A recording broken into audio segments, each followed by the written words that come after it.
संसार के विषय हैं, ठीक है, सहयोगी है, वंश वृद्धि भी आपकी होनी चाहिए, भगवान करे हो, लेकिन यदि पुत्र ना हो किसी को तो रोना नहीं चाहिए।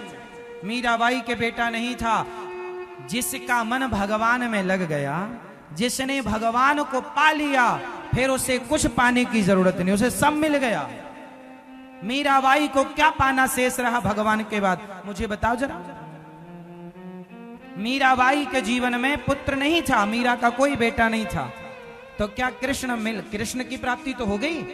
तो बताओ कृष्ण के बाद फिर किसी की जरूरत है? शबरी को राम मिल गए, बोलो हाँ। शबरी के बेटे का नाम बताओ।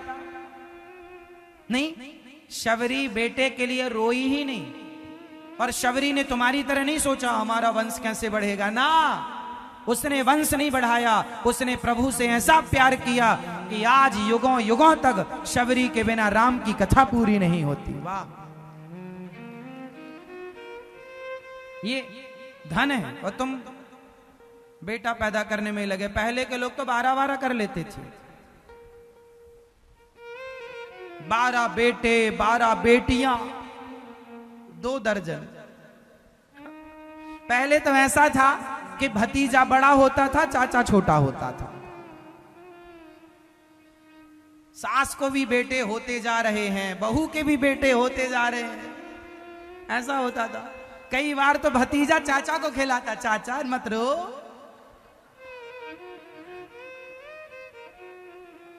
चाचा की नाक साफ कर रहा है भतीजा, ऐसा होता था ना पहले। आज भी बहुत सारे ऐसे होंगे, चाचा छोटा भतीजा बड़ा होता है। अब तो थोड़ा ठीक है, पहले के लोगों के पास कोई काम ही नहीं था, आजकल तो आदमी बिजी है। इसलिए संतान हो भगवान करे, लेकिन संतान के लिए तुमने विवाह किया, ये मानसिकता गलत है। भगवान को प्राप्त करने के लिए, मन को कंट्रोल करने के लिए। भाई मन कंट्रोल है तो भगवान में भी मन लगेगा।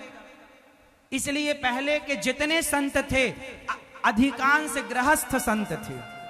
वशिष्ठ जी कैसे थे? राम जी के गुरु गृहस्थ, क्योंकि पत्नी सहयोगी है। आजकल पत्नी को ना लोग केवल भोग विलास के लिए यूज करते हैं। आजकल का उद्देश्य गलत है, भोग विलास।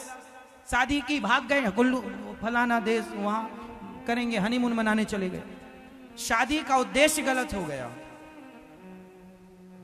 जबकि शादी का उद्देश्य ये था ही नहीं भोगी बनना, उद्देश्य था योगी बनना, कि पत्नी के संग रहकर अपने मन को जीतो, मन पर विजय पाओ, भोगों पर विजय पाओ। ये इसके लिए पत्नी थी। इसलिए हमारे सारे संत गृहस्थी थे। भगवान राम गृहस्थी थे। राम के पास आई तो थी सूर्पनखा, कहा था राम जी से कर लो विवाह, कहां किया? पत्नी है तो पत्नी के सिवा पर नारी को देखना पाप है।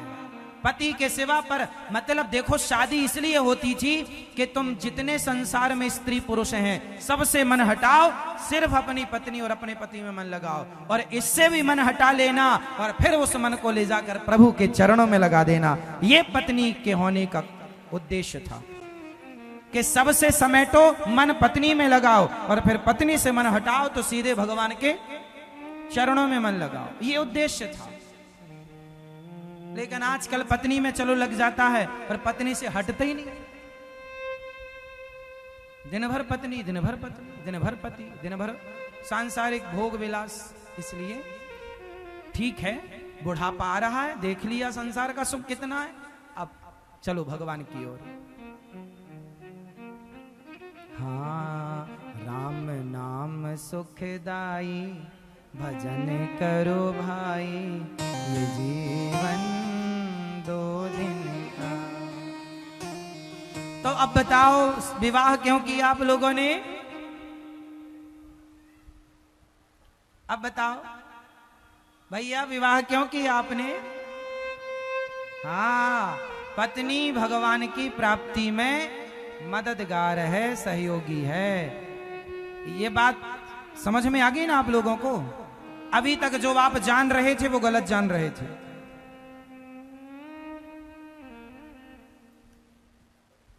तो आप अपने बच्चों को भी ये बातें बताना, अपनी बेटी को भी बताना कि बेटा भगवान में मन लगाना, गृहस्थ में रहो। गृहस्थी बुरी नहीं है, सबसे बढ़िया आश्रम है गृहस्थ आश्रम।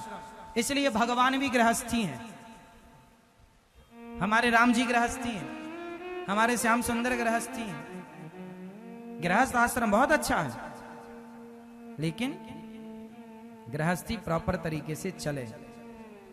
गृहस्थ में रहो, नाम जप करो, दोनों पति पत्नी बैठो, माँ को बिठा लो, पिता को बिठाओ, दादी दादा को बिठाओ और बच्चों को भी बिठाओ और आंख बंद करो, है ना, और कीर्तन करो।